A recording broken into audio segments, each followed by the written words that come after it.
Méfiez-vous, méfiez-vous des idées qui font du bien trop vite. Cher jury, chère audience, aujourd'hui, je me tiens devant vous avec tout mon charisme, non pas pour séduire, mais pour déranger.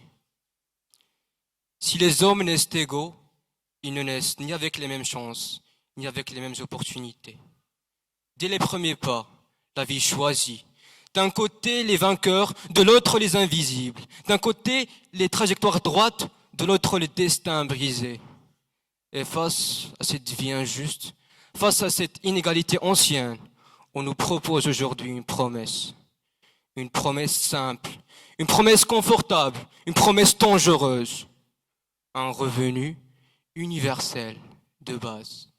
3 mots, mesdames et messieurs, 3 mots qui rassurent, 3 mots qui donnent l'illusion d'une solution. Mais permettez-moi de vous poser une vraie question, mes très chers opposants. Depuis quand une société malade se soigne-t-elle avec des idées qui font plaisir? Car ce que l'on vous propose aujourd'hui n'est pas une simple réforme, mesdames et messieurs. C'est un récit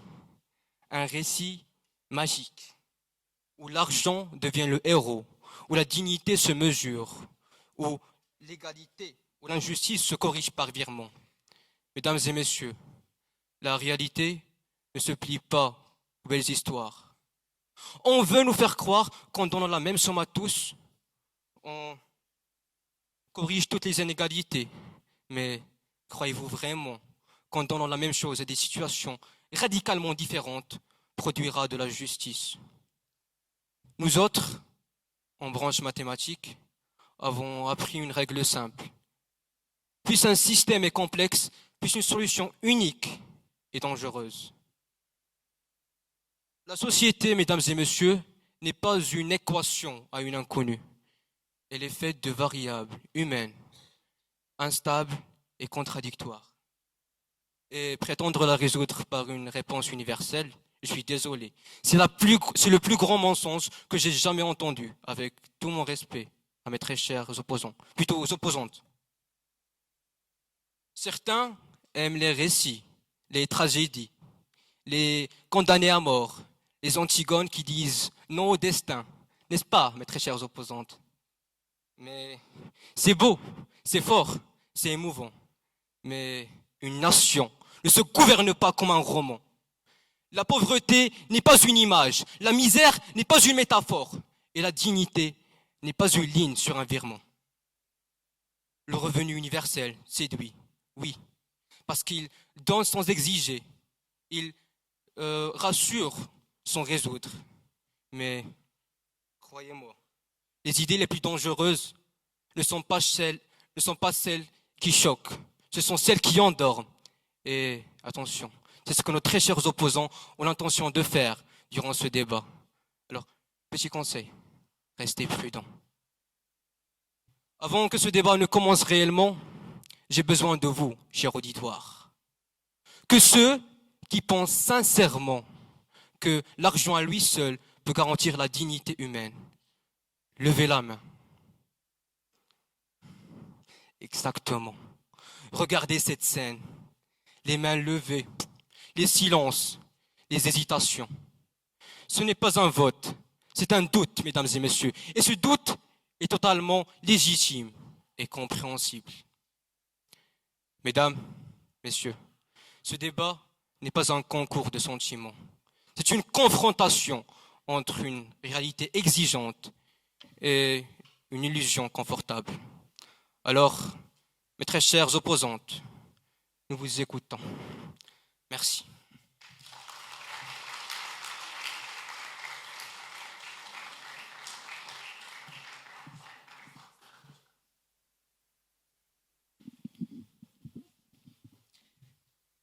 Maître citoyen perché sur la branche de la société, rêve d'un monde plus juste, d'une vie mieux assurée. Maître État attiré par cette noble idée propose parfois un revenu universel pour tout apaiser. Mais comme dans la fable du corbeau et du renard où la flatterie peut tout embrouiller, faut-il voir dans ce revenu un vrai soutien pour l'égalité? Ou bien un fromage brillant dont l'éclat pourrait nous tromper. Avant de trancher, examinons si cette promesse porte la dignité ou simplement l'apparence de la vérité. Mesdames et messieurs, honorables jurys et très chers opposants, franchement, stop. On est fatigué, non? Fatigué de quoi? De cette immense comédie, de ce théâtre mal éclairé qu'on appelle système social. Parce que, soyons honnêtes, aujourd'hui, garantir la dignité, c'est devenu un parcours du combattant tellement absurde qu'on dirait une mauvaise farce de Molière. On applaudit, non? Donc on continue. Définition rapide, parce que c'est mon rôle. Le revenu universel de base, c'est quoi? Un montant mensuel donné à tout le monde, sans condition, juste pour garantir la survie, quoi. Pas le luxe, pas une Tesla, pas une villa avec piscine. La base, d'où son nom, la base. Et si ce débat existe aujourd'hui, c'est parce que notre système actuel ressemble plus à « Prouvez-moi que vous êtes assez misérable pour mériter 3 dirhams et demi ». Bonjour. Pour obtenir votre aide, merci de fournir vos relevés bancaires, vos revenus, la profession de votre dentiste, l'arbre généalogique de votre grand-mère, 3 certificats médicaux et la preuve que vous n'avez pas un chat caché dans votre placard. Sérieusement, la dignité transformée en escape game bureaucratique, ça mérite bien un bruit de pupitre. Le RUB, c'est la seule mesure qui dit clairement: on arrête de faire mendier les gens pour exister, on arrête de vérifier si vos souffrances entrent dans les bonnes cases. Et oui, je sais, je vous vois venir. La seule solution, vraiment, c'est vrai, le mot seul paraît lourd, grammaticalement, il enferme le débat, il sonne comme une porte qui claque. Une solution, point final. Mais cette exigence du sujet, au lieu de nous enfermer, elle nous oblige à regarder la situation avec lucidité. Alors oui, nous assumons ce mot, pas parce qu'il nous arrange, mais parce qu'aujourd'hui, aucune autre alternative ne protège réellement la dignité de manière simple, universelle et juste. Ce n'est pas le RUB qui est la seule solution par caprice rhétorique, c'est le système qui nous y force, et parfois, quand tout le reste échoue, une solution suffit. Mais, oh là là, j'entends déjà les murmures des opposants. Et le financement, et la paresse, et... Calmez-vous. Le vrai problème, c'est qu'ils ont peur. Peur que les gens arrêtent de faire les boulots humiliants pour 3 cacahuètes. Le RUB, lui, il change la logique. Au lieu d'envoyer un seau d'eau à ceux qui se noient déjà, on baisse le niveau de l'eau pour tout le monde. Et si ça dérange ceux qui préfèrent garder une échelle sociale bien inclinée pour rester en haut, désolé, ce n'est pas un argument, c'est juste l'aveu que le RUB fonctionne trop bien. Le RUB, ce n'est pas la paresse, c'est la liberté, la dignité, la possibilité de dire « ton job toxique, merci mais non merci, je vais me former, je vais entreprendre, je vais vivre ». Avant de retourner m'asseoir et laisser place à mes élégantes camarades qui vont s'approfondir dans le sujet avec finesse et même brutalité, selon leur humeur, je ne sais pas, je dois vous avouer quelque chose. Quand j'ai écrit cette conclusion, je ne savais pas vraiment si j'allais réussir à vous la présenter sans laisser mon émotion prendre le dessus. Je suis quelqu'un d'hypersensible et aujourd'hui, ça risque peut-être de s'entendre un peu. Mais si l'émotion est là, ce n'est pas parce que je suis fragile, c'est parce que ce débat touche à quelque chose d'immense. La vie des gens, quand personne ne regarde.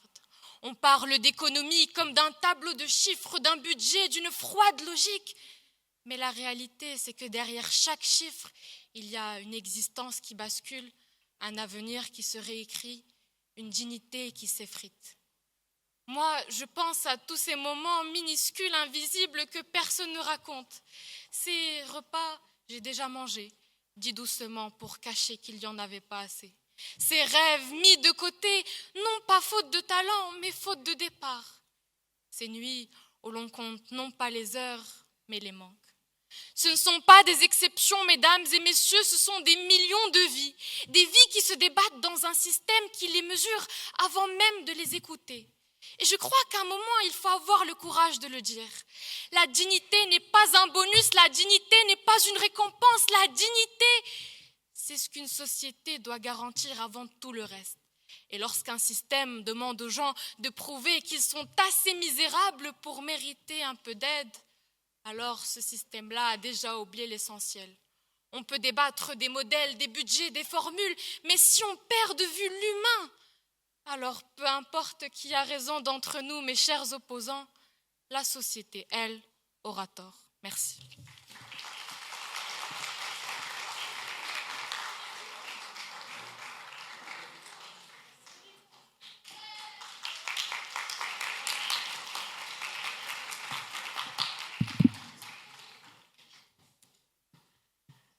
Mademoiselle Nour, vous parlez de problèmes financiers comme si ce n'était pas important, mais ne vous inquiétez pas, j'aborderai cela dans mon intervention. Mesdames, messieurs, avant même de commencer, laissez-moi vous confesser ceci. Je ne suis pas une spectatrice passive des solutions toutes faites. Je ne me contente pas d'acquiescer aux slogans séduisants. Je me tiens debout. Je scrute, je questionne, je démêle les promesses de la réalité. Une idée qui prétend être universelle, je la défie. Je l'examine. Je la retourne dans tous les sens avant de daigner y accorder un instant de crédibilité. Commençons donc par le lexique, car la langue elle-même nous offre déjà une leçon de discernement et d'humilité. La seule solution. Là n'est pas qu'un simple déterminant. Elle exclut, elle impose, elle proclame. Le Robert le dit, unique, spécifique, incontournable. Larousse ajoute, déterminant et restrictif. Et dès le départ, le langage nous enchaîne, voici la solution, vous devez l'accepter. Mais moi, personnellement, je refuse de danser au rythme de ce dictat grammatical. Universel, dit Larousse, c'est ce qui s'applique à tous, sans exception. Pourtant, dans la nature, rien n'est universel. Les corps, les feux et les intelligences diffèrent. Même la plus parfaite égalité, examinée de près, se révèle être une paradoxale injustice. Quant au mot revenu, il mérite qu'on s'y attarde. Larousse le définit comme une somme perçue régulièrement, mais ici, il est détaché de toute contribution, tout effort et tout mérite. Thomas More, dans Utopia 1516, l'imaginait dans un monde parfait. John Rawls, dans Justice as Fairness, nous avertit que rémunérer tous de la même manière, indépendamment de leur participation, générera de nouvelles injustices. Les bâtisseurs de la société, les surfeurs de Malibu, traitement égal, quelle ironie. Le mérite s'efface, l'effort se dissout dans une égalité factice. Passons maintenant à ce qui ne se discute pas, les chiffres. Selon le Haut Commissariat au Plan, les adultes représentent environ 60 à 65% de la population marocaine, ce qui est environ 24 à 25 millions d'adultes. Restons prudents et prenons l'estimation basse. Maintenant, supposons que la solution, c'est-à-dire le revenu universel proposé, est de 4 000 dirhams. Bon, c'est déjà 40 000 dirhams par année par personne, et pour 24 millions d'adultes, on atteint 1152 milliards de dirhams. Pour mesurer ce chiffre, il suffit de le comparer aux capacités réelles de l'État. Selon le projet de loi de finances 2025 du Royaume du Maroc, le budget des ressources est de 658 milliards de dirhams, tandis que le budget des charges dépasse 721 milliards de dirhams, créant un déficit déjà existant de 126 milliards, sans même toute nouvelle mesure sociale. Et je tiens à vous rappeler que 1152 milliards de dirhams, c'est déjà presque le double du budget de l'État. Et même s'il redistribuait tout, il faudrait doubler ses revenus. Quelle chimère! En d'autres mots, même en ne versant ce montant qu'aux adultes, son coût annuel dépasse largement le budget de l'État. Alors, on ajuste. On nous dit que 4 000 dirhams, c'est irréaliste. Très bien. On passe à 3 000 dirhams. 860 milliards de dirhams, ça dépasse toujours le budget de l'État. Alors, on descend à 2 000 dirhams. 576 milliards de dirhams, on frôle à peine le budget de l'État. Et ensuite, 1000, et puis quoi 500 ? Depuis quand avons-nous arrêté de parler de dignité pour ne parler que de survie comptable ? Où est cette dignité salariale que l'on invoque si elle disparaît à mesure que les chiffres deviennent enfin réalisables ? Face à cette impasse, une idée surgit. Baisser les prix, rendre les services gratuits, généraliser le public. Mais attention, l'histoire économique nous avertit. À force de vouloir tout contrôler, tout administrer et tout lisser, on n'améliore pas l'économie, on la ralentit. L'investissement se fige, l'initiative se contracte et la croissance s'essouffle. Ce n'est plus un ajustement, c'est une orientation idéologique, progressive mais réelle, qui s'éloigne du capitalisme productif que nous connaissons pour se rapprocher d'une logique collectiviste, presque communiste. Et puis réfléchissons encore. Émile Zola s'interrogeait, peut-on rendre tous les hommes également heureux? Non. Alors arrêtez de parler d'égalité. Victor Hugo, par contre, rappelait que la véritable égalité, c'est l'équité. Et Pierre-Jules Stahl, en 1841, note que dans la nature, rien n'est strictement égal. L'égalité absolue n'est donc ni naturelle, ni soutenable, ni juste. Le revenu universel, ainsi, charme le discours, rassure l'émotion, mais se fissure dès que l'on pose les chiffres.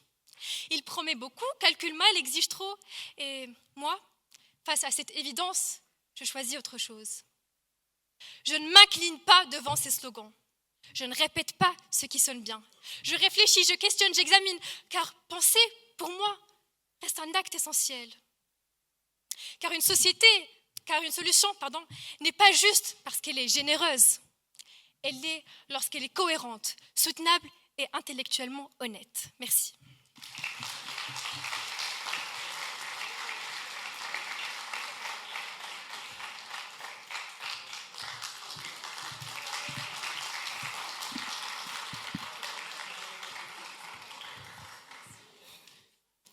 Ce matin, pendant que nous venions débattre, tirés à 4 épingles, mis comme des sous-neufs, une famille dans notre pays demeure soucieuse de sa survie.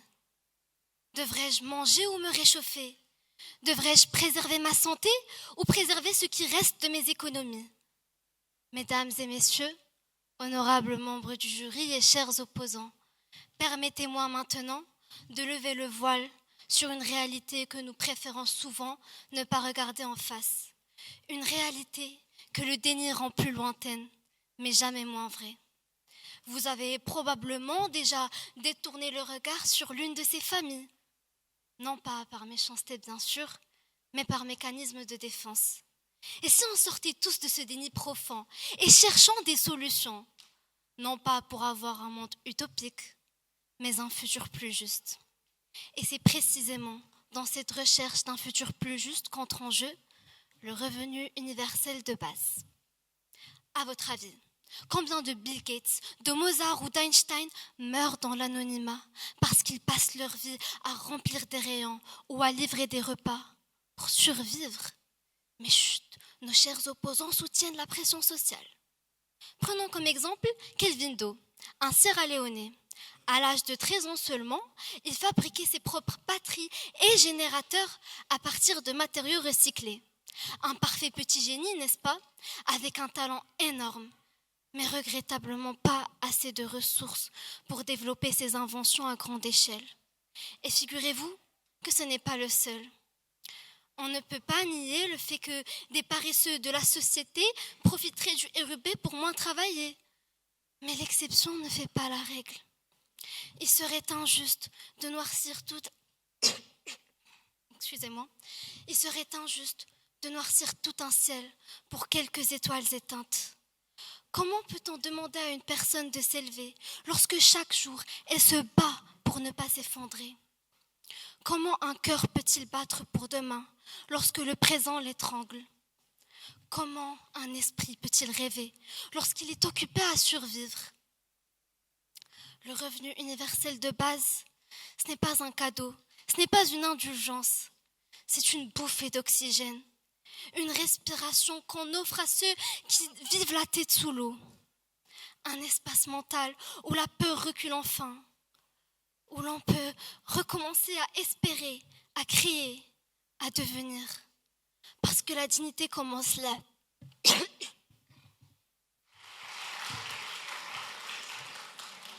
Excusez-moi, où la peur recule enfin, où l'on peut enfin recommencer à créer, à espérer et à devenir, parce que la dignité commence là, dans l'absence de la terreur quotidienne.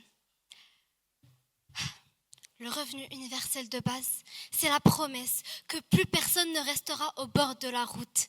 C'est reconnaître que chaque être humain est un potentiel, une lumière. On ne bâtit pas un avenir en éteignant ses lanternes. On les alimente une par une pour illuminer le chemin collectif. Nos lanternes sont nos génies, nos esprits brillants, ceux qui nous permettront d'aller vers l'avant. On ne naît pas tous au même étage de la vie. Certains commencent dans un balcon ensoleillé, d'autres dans des caves où le soleil n'entre jamais. Et pourtant, nous exigeons d'eux les mêmes exploits, la même réussite, la même ascension. Ne trouvez-vous pas que c'est injuste ? Le revenu universel de base est ce petit rayon de soleil qui illumine la cave. Celui qui permettra aux moins privilégiés non pas d'être riches, mais humains. Il ne leur donnera pas des fortunes, mais des droits vitaux que l'on prend pour acquis. Des droits aussi simples, mais importants que le confort, le travail, la santé ou l'éducation. Et lorsque ces droits fondamentaux cesseront d'être des luxes, alors quelque chose d'extraordinaire devient possible. La liberté de respirer, la liberté de penser autrement que dans l'urgence, la liberté de choisir son propre chemin au lieu d'être coincé dans un couloir sans issue. Parce qu'une fois la peur du lendemain apaisée, l'être humain cesse d'être une ombre courbée et redevient une force debout. Mesdames et messieurs, le revenu universel de base, ce n'est pas un cadeau qu'on offre pour les méritants. C'est le point d'appui qui permet à chacun de se relever, de marcher et un jour peut-être de courir. Merci.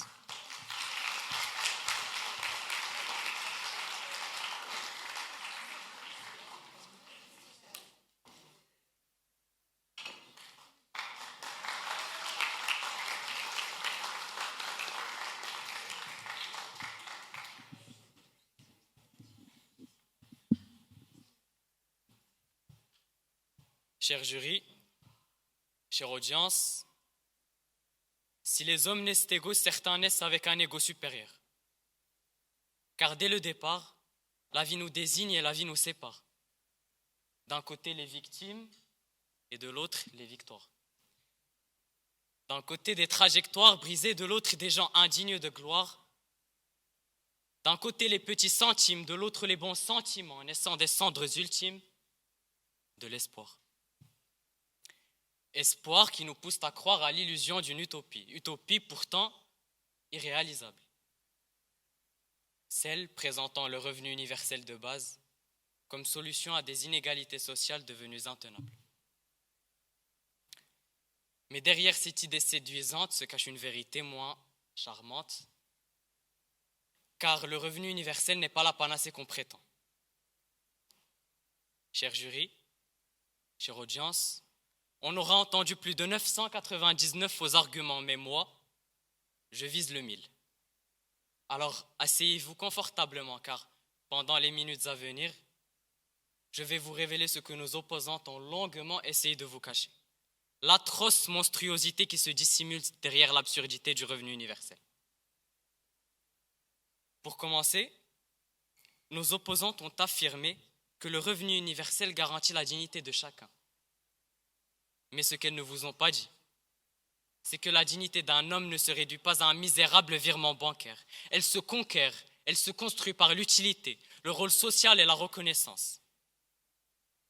C'était bien tenté de votre part, mais juste vouloir utiliser la compassion et la pitié en donnant des exemples qui influencent l'état de l'auditoire ne prouve rien et absolument rien sur l'efficacité du revenu universel.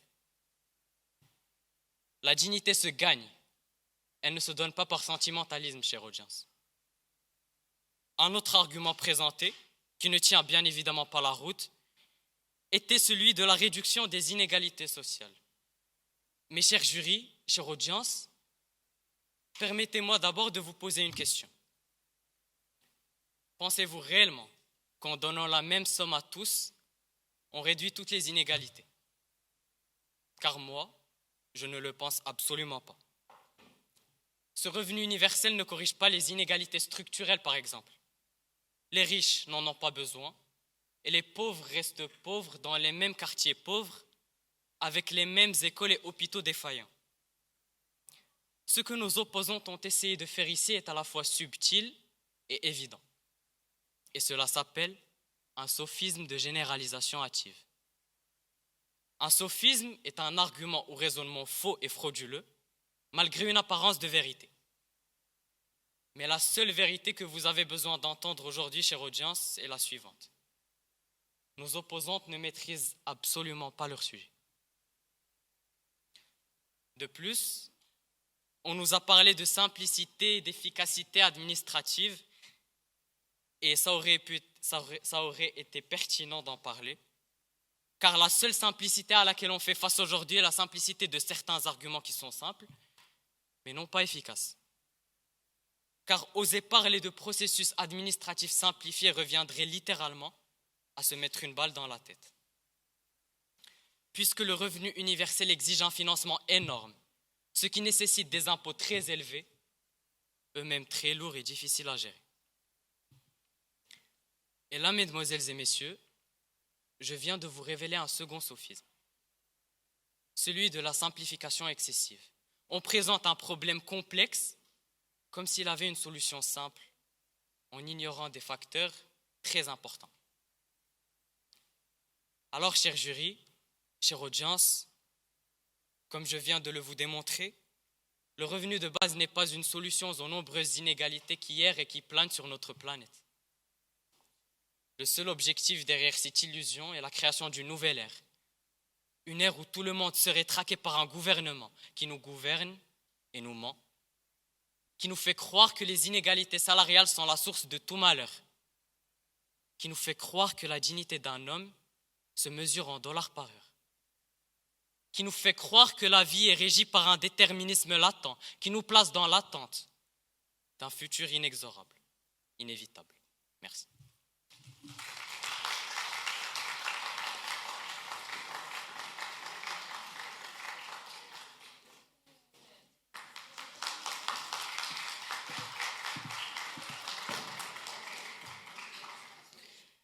Avant de commencer, nous ne défendons pas le fait que nous sommes sur le même pied, mais que le RUB réduit efficacement les inégalités et pas totalement. Bonjour mesdames et messieurs, cher public. Imaginez avec moi un escalier, un immense escalier qui s'étend à perte de vue. Chacun de nous naît sur une marche. Certains commencent en haut, baignés de lumière, la sécurité, la stabilité, la chance. Tandis que d'autres, en bas, sur des marches opaques, glissantes, grinçantes, couvertes d'injustice et d'inquiétude face à l'avenir. Personne n'a choisi de naître, personne. Et pourtant, dès notre premier souffle, la vie nous impose des règles à respecter, des luttes à mener et des chaînes invisibles qui réduisent de notre humanité. Victor Hugo nous l'a dit, c'est de l'enfer des pauvres qu'est fait le paradis des riches. Alors, comment accepter que nos escaliers sociaux soient construits sur les chutes des autres ? C'est là, mesdames et messieurs, que l'idée du revenu universel de base, le RUB, prend tout son sens. Non pas comme un rêve, ni comme une utopie, mais comme un droit qui construit enfin la première marche solide pour tous. C'est cette promesse-là qui dit « Tu peux avancer, tu peux exister dignement ». Thomas Paine disait « L'homme qui ne peut se nourrir, se vêtir et se loger n'est point libre. Liberté, dignité, justice, trois mots que nous voulons pour tous et non seulement pour quelques-uns. Chaque jour, les plus pauvres se battent contre un mur invisible. Le matin, ils se lèvent l'angoisse au ventre, redoutant les factures, le frigo vide, les transports qu'ils ne peuvent point payer. Les enfants, quant à eux, grandissent avec l'angoisse de manquer, tandis que les parents s'épuisent après des aides souvent insuffisantes ou trop complexes. Les choix deviennent cruels, car il faut jongler entre les besoins essentiels et l'humiliation des démarches administratives. Faut-il manger ou se soigner, travailler ou se reposer ? Les choix deviennent cruels. Sans le RUB, mesdames et messieurs, la dignité humaine se perd dans l'ombre de l'injustice qui, malheureusement, se manifeste à chaque coin de rue. Écoutez John Rawls, l'un des plus grands philosophes du XXe siècle, disait « Les inégalités sont acceptables seulement si elles profitent aux plus défavorisés. » Je répète, seulement si elles profitent aux plus défavorisés. Et pourtant, regardez autour de vous. Certains naissent au pied de l'escalier invisible, tandis que d'autres héritent d'un ascenseur direct. Un monde où la naissance décide du destin, impossible, injuste, inacceptable même. Le RUB, mesdames et messieurs, ce n'est ni un geste de charité, ni un privilège qu'on concède. C'est la rampe sur laquelle on peut poser ses mains tremblantes avant de gravir les marches de la vie. Certes, il ne fait pas de promesses de gloire, mais il offre à chacun la possibilité d'essayer. Oui, c'est un filet qui élève, qui redresse, qui donne la force. Un filet qui transforme la peur en pas, la précarité en courage et l'incertitude en décision. Il murmure à chacun, avance, ose, existe pleinement. Imaginez un instant une société où l'on dit non à l'exploitation, oui à ses rêves, non à la survie, oui à la vie. Une société où l'on n'a plus peur d'être humain, parce que notre humanité est enfin respectée. Le RUB, c'est transformer ses marches en pans, c'est dire à chacun, tu comptes, tu existes, personne, mesdames et messieurs, ne devrait être laissé derrière, simplement parce qu'il n'a pas choisi d'être né. Le RUB, c'est transformer les vies fragiles en vies possibles. Mesdames et messieurs, ce que mes camarades et moi défendons aujourd'hui, ce n'est pas un concept économique, c'est une condition de justice. Avec le RUB, nous n'effaçons pas les marches, mais nous donnons à tous la possibilité de les grimper. Nous passons d'une société qui pousse à une société qui porte, car un peuple n'est pas grand quand il réussit. Un peuple est grand quand il donne à chacun la chance de réussir. Certes, le RUB ne garantit pas le sommet, mais il garantit la première marche. Et parfois, une marche suffit pour changer des vies. Merci.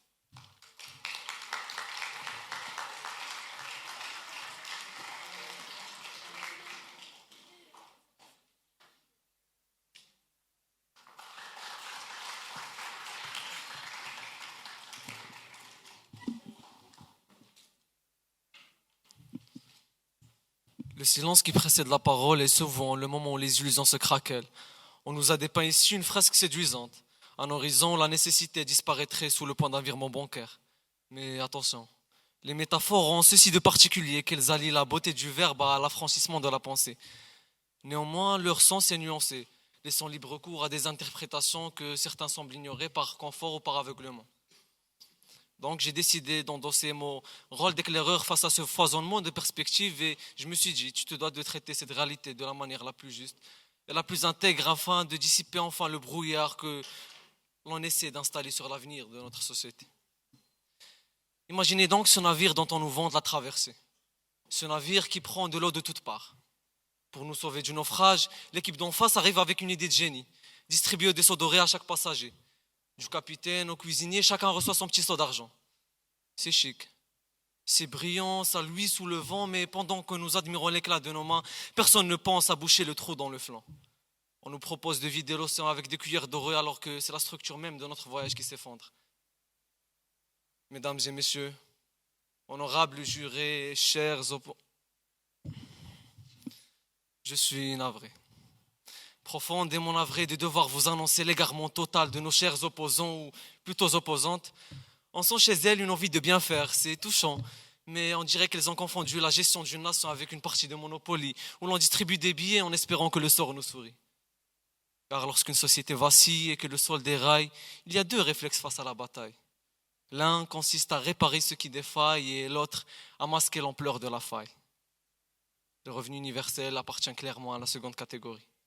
C'est ce magnifique rideau en velours qu'on tire devant une maison en ruine en disant « Voyez comme c'est joli, on ne voit plus l'agonie ».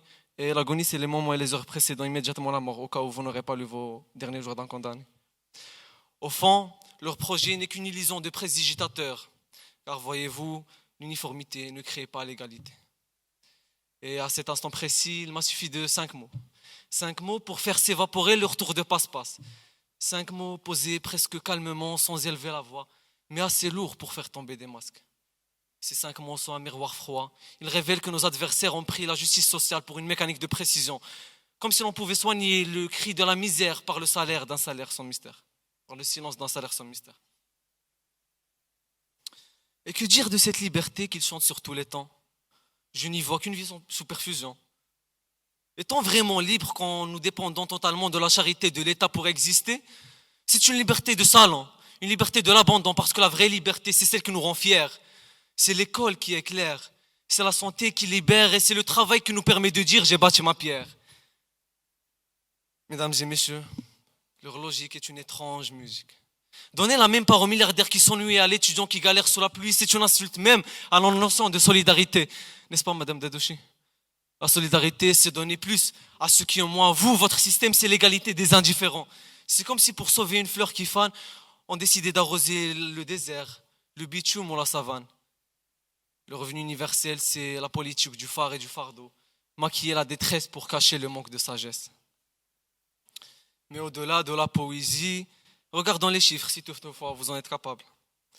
Votre revenu universel, c'est une tentative désespérée de transformer une fonction discontinue, pleine de fractures et d'inégalités réelles en une constante linéaire et plate. En mathématiques, nous appelons cela une erreur d'approximation grossière.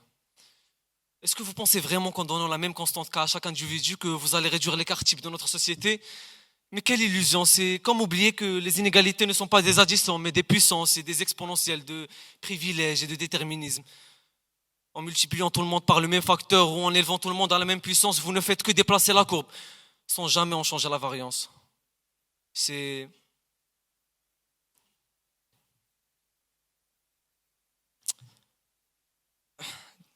Excusez-moi.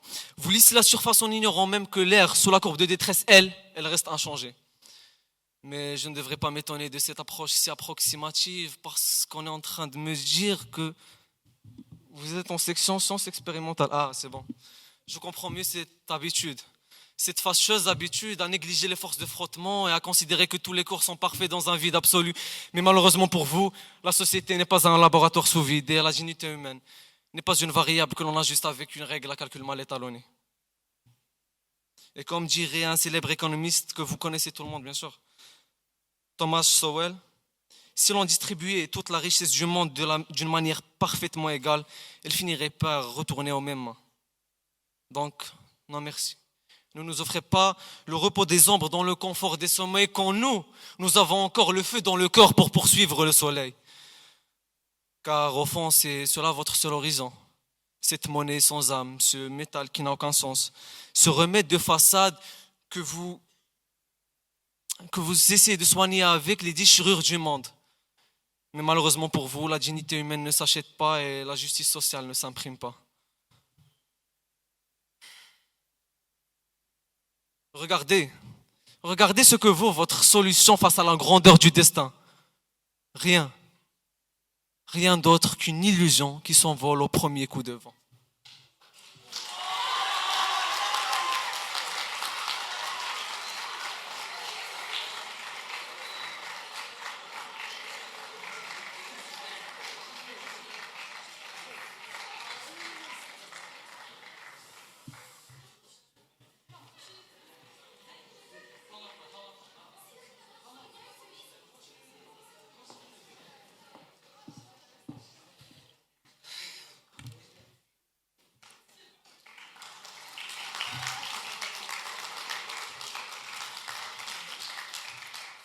Avant de commencer, Monsieur Mamoun, si vous pensez qu'en réclamant la dignité pour tous, nous sommes des victimes, alors trancher les vainqueurs ne sera pas si compliqué que ça.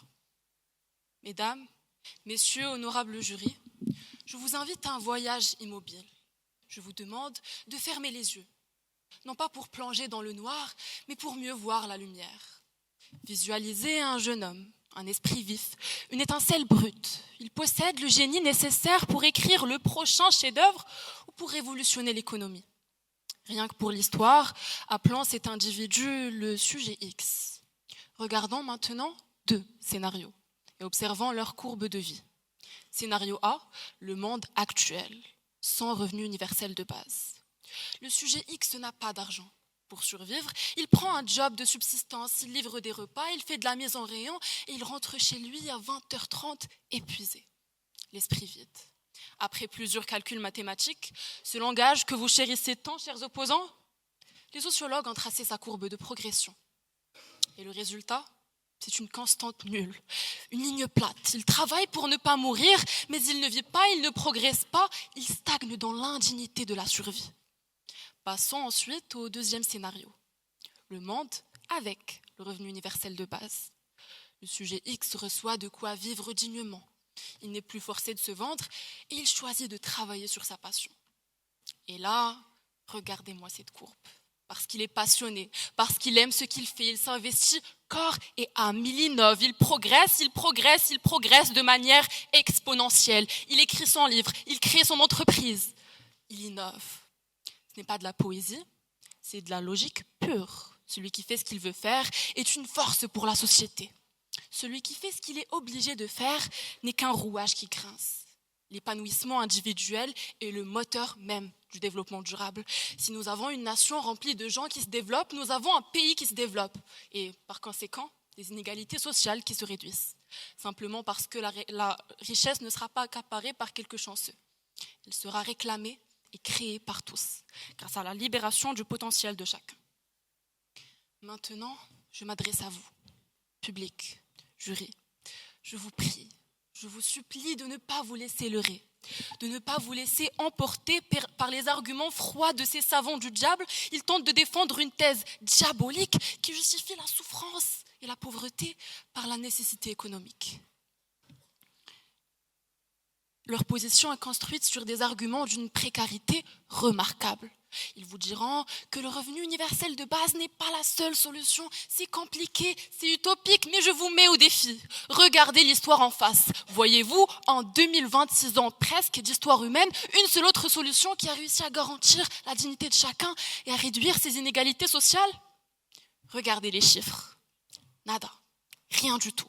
Les inégalités explosent, la dignité est toujours à vendre, alors cessez d'écouter ceux qui vous disent d'attendre encore 2000 ans.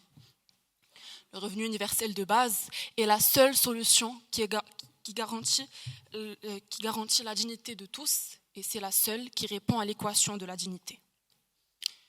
Avant de quitter ce pupitre bleu et ce micro qui mène décidément une guerre personnelle contre chaque vertèbre de mon dos, ou peut-être est-ce moi qui ai pris trop de hauteur avec mes talents? Enfin bref, je ne devrais m'en prendre qu'à moi-même de devoir m'accroupir pour me faire entendre. Et vous savez quoi? Ça fait du bien d'assumer. Dire « je suis fautif », c'est une phrase que l'on entend bien trop rarement sur les bancs d'en face, alors que c'est bel et bien leur cas, n'est-ce pas? Enfin bref, refermons cette parenthèse. Vous vous souvenez sans doute de l'exemple que j'avais cité au tout début. Celui du sujet X, qui dans le scénario A ne fait que survivre, alors que dans le scénario B, il vit. Et comme le disait si bien Oscar Wilde, vivre est la chose la plus rare au monde. La plupart des gens ne font qu'exister, c'est tout. Alors je vous en conjure, cher public, ne vous condamnez pas à seulement exister et surtout fermez vos oreilles aux arguments de mes opposants. Pourquoi? Parce qu'ils vivent dans l'illusion rassurante que 1 + 1 est égal à 2. Ils pensent que le monde tient dans une équation linéaire, ou plutôt, excusez-moi, comme l'a dit M. Mamoun, des variables. Pourquoi? Eh bien, parce que quand un homme est libre, 1 + 1 ne fait pas 2. Quand un homme est libre, un homme avec un grand H bien sûr, quand il a sa dignité, 1 + 1 ne fait pas 2, 1 + 1 fait l'infini. L'infini de la progression, l'infini de l'innovation, l'infini de l'humanité. Soyons honnêtes, personne ne peut rayer les inégalités sociales définitivement de la carte. Mais nous avons le pouvoir de les réduire drastiquement et le seul outil capable de cette prouesse, c'est le revenu universel de base.